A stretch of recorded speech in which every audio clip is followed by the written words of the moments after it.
ମୁଁ ହେଉଛି ନୟାଗଡ଼ ମାଟିର ସର୍ବଶ୍ରେଷ୍ଠ ମୂଲିଆ ବୋଲି ନିଜକୁ କହେ। ତେଣୁ ବଡ଼ ବଡ଼ ଲୋକମାନେ ବାବୁ ଭାଇ ଲୋକ ସେ ଯାହା ଭାବୁଛନ୍ତି ଭାବନ୍ତୁ ନିଜକୁ। ଖାଲି ଭାଷଣରେ ଡବଲ ଇଞ୍ଜିନ୍ ହେବନି, ଆମର ହେଉଛି ନବୀନ ଇଞ୍ଜିନ୍, ମଡ଼ର୍ଣ୍ଣ ଇଞ୍ଜିନ୍। ନିର୍ବାଚନ ଆସିବ, ହଳଦୀ ବସନ୍ତ ମାନେ ଓହ୍ଲାଇବେ। ନିର୍ବାଚନ ସରିବ, ବସନ୍ତ ଓଭର, ହଳଦୀ ବସନ୍ତ ପାର। ତେଣୁକରି ସାଇବରିଆ ପକ୍ଷୀ ଭଳି ଆସିବେ ଶୀତ ଦିନେ, ଆଉ ଶୀତ ସରିଗଲେ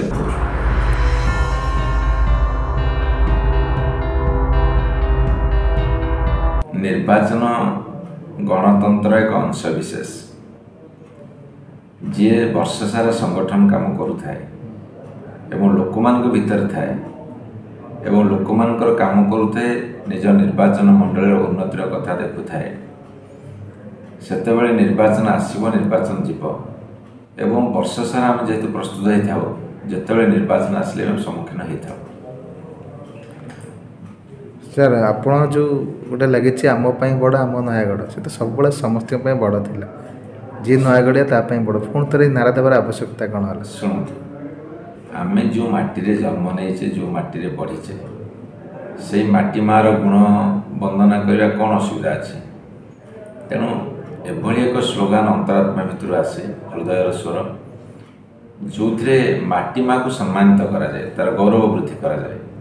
ତେଣୁ ଆମେ ସ୍ଲୋଗାନ ଦେଲୁ ଆମ ପାଇଁ ବଡ଼, ଆମ ନୟାଗଡ଼। ତେଣୁ ନୟାଗଡ଼ଟା ଆମଠୁ ବହୁତ ଉଚ୍ଚରେ, ଆମେ କେବଳ ତା'ର ସେବା କରୁଛୁ। ସାର୍, ଆପଣଙ୍କର ଏବେ ଗୋଟେ ଉକ୍ତି ରହିଛି ସମୃଦ୍ଧ ବିକାଶ ନୟାଗଡ଼। ଆପଣ ତ ଅନେକ ଟର୍ମ ରହିଲେଣି, କେତେ ବିକାଶ କରୁଛନ୍ତି ଆଉ କେତେ ବିକାଶ କରିବେ ବୋଲି ଭାବୁଛନ୍ତି? ବିକାଶ ଗୋଟେ ନିରନ୍ତର ପ୍ରକ୍ରିୟା।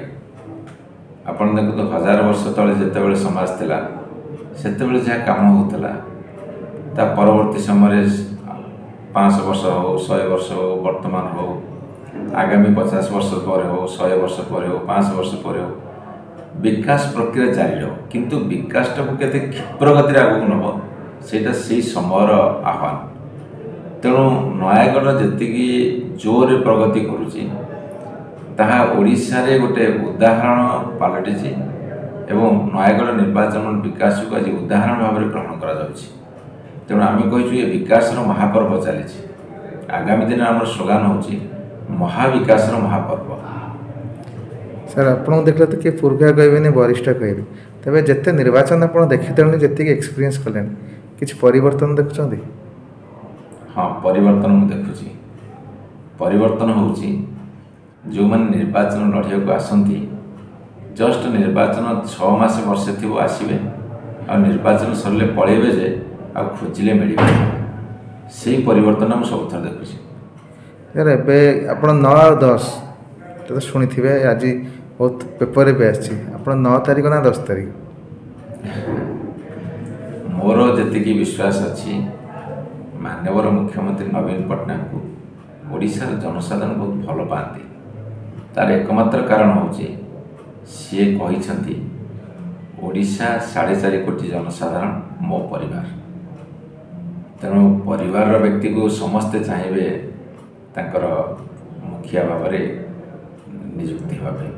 ଯେତେବେଳେ ଆପଣ ପ୍ରାର୍ଥୀପତ୍ର ଦାଖଲ କରିବାକୁ ଗଲେ, କହିଲେ ମୁଁ ସାଧାରଣ ଲୋକଙ୍କ ଭାବରେ ଯିବି, କିନ୍ତୁ ଆପଣଙ୍କ ବିରୋଧରେ ଯିଏ ଅଛନ୍ତି ରାଜା ରଜୋଡ଼ା ଆଉ ଗଡ଼ଜାତ ଥିବାରୁ ଲୋକଙ୍କ ଭିତରେ ବି ଗୋଟେ ଥାଏ, ତାଙ୍କ ପ୍ରତି ଦୁର୍ବଳତା ଥାଏ। ଭାବୁଛନ୍ତି ସେଇଟା ଆପଣଙ୍କ ପାଇଁ ଭଲ ହେବ ସାଧାରଣ ଲୋକ ଭାବରେ, ନା ତାଙ୍କ ପାଇଁ ଭଲ? ମୁଁ ସବୁବେଳେ ଗୋଟେ ନିଜକୁ ଭାବିଛି ଏବଂ ଆହ୍ୱାନ ଦେଇଛି, ମୋତେ ଜଣେ କମନ୍ ମ୍ୟାନ୍ ହେବାର ସୁଯୋଗ ଦିଅ।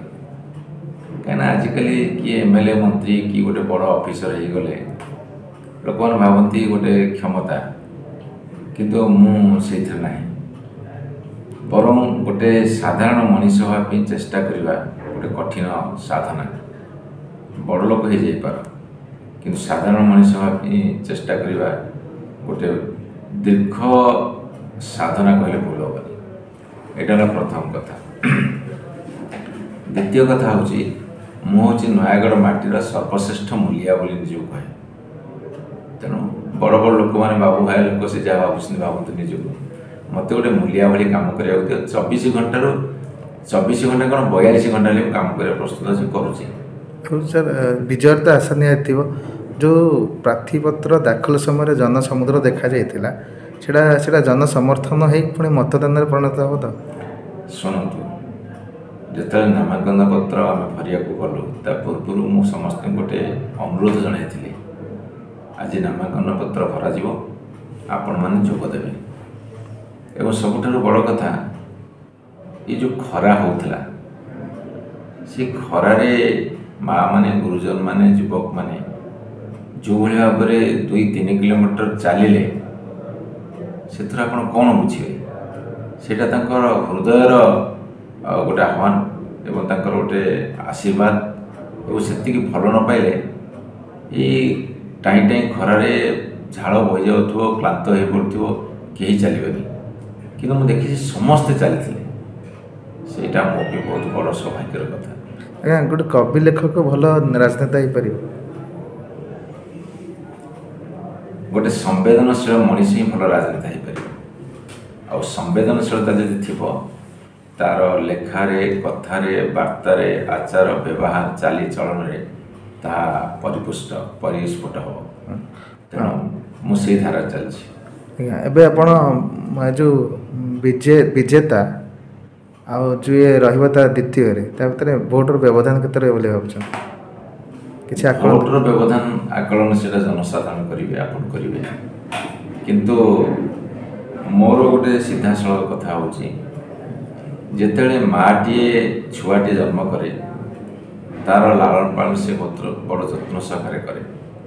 ନୟାଗଡ଼ରେ ଯେତେ ସବୁ ଆସେଟ୍ ତିଆରି ହେଇଛି, ଆଉ ତାର କେମିତି ରକ୍ଷଣାବେକ୍ଷଣ ହେବ, ଆହୁରି କେମିତି ଭଲ ଭଲ ଆସେଟ୍ ତିଆରି ହେଇପାରିବ, ମୁଁ ସେଇଥିରେ ମନୋନିବେଶ କରେ। ମୋ ଲଢ଼େଇ ହେଉଛି ନୟାଗଡ଼ର ଯେତେ ସବୁ ଡେଭଲପମେଣ୍ଟ କାମ ହେଉଛି, ତାହା ଆହୁରି ଅଧିକା ହେଉ, ତାର ସୁରକ୍ଷା ମଧ୍ୟ ହେଉ। ମୋର ମାଆଟିଏ ବା ମାଆର ମନଟିଏ ନେଇ ମୁଁ କାମ କରେ। ଡବଲ ଇଞ୍ଜିନ୍ ଆଉ ନବୀନ ଇଞ୍ଜିନ୍ ତଫାତ୍ ଆପଣ ଦେଖୁଛନ୍ତି ନା? ସେଇଟା ଗୋଟେ ଇଲେକ୍ସନ୍ ଷ୍ଟଣ୍ଟ। ଶୁଣନ୍ତୁ, ଡବଲ ଇଞ୍ଜିନ୍ର ଗତି ବା ଡବଲ ଇଞ୍ଜିନ୍ର ନାରା କେଉଁ ସମସ୍ୟାର ସମାଧାନ କରିଛି?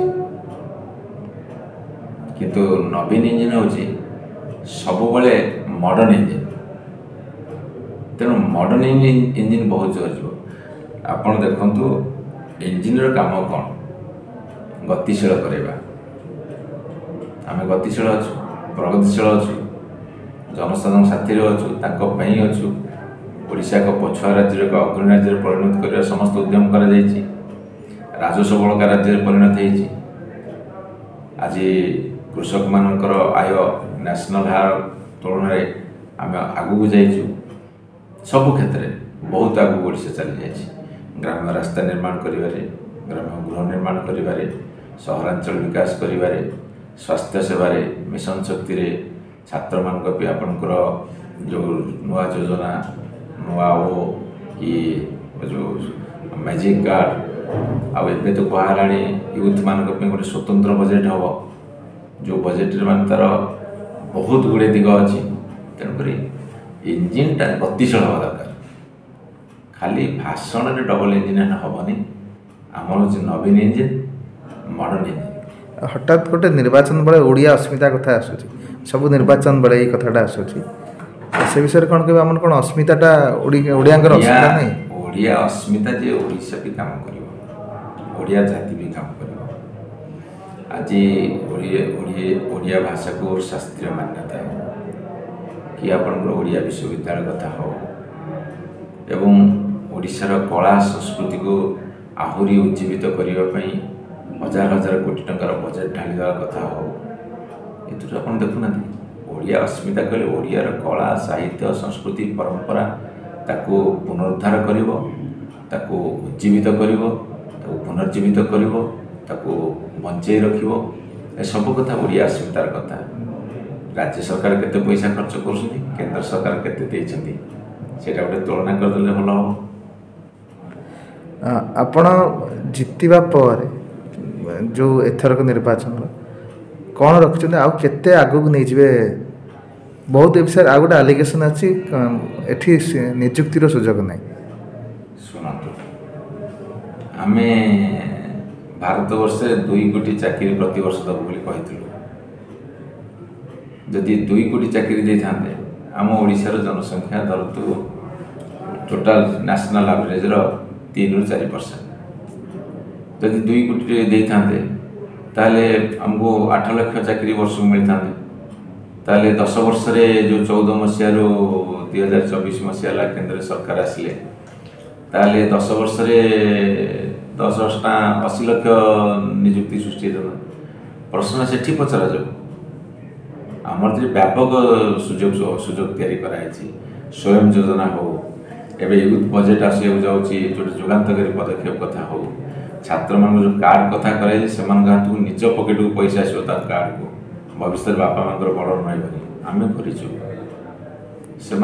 करते हिसाब दिखाँ आप भविष्य मैंने निर्वाचन पे रणनीति कौन आमर वर्ष सारा संगठन कर तेणु आज दिन भी रणनीति मु कहली निर्वाचन आसो हलदी बसंत मैंने ओह्लैबे निर्वाचन सर बसंत ओभर हलदी बसंत पार तेणुक साइबरिया पक्षी भाई आसवे शीत दिने आउ शीत सरीगले फुल आम हेलु वर्षक 12 मास आम हेलु जनसाधारण पंजुरी भितर सारी सब राम नाम जपुथु काम आसतु मोबाइल फोन और सांगसाथी आपण पिलाटीर पाठपढ़ा और कैरियर को प्रभावित करुच्ची कि आपण से विवृत कि तेबे आज ही आसतु आपण चाहूबा मन लगी संपूर्ण आवासिक स्कूल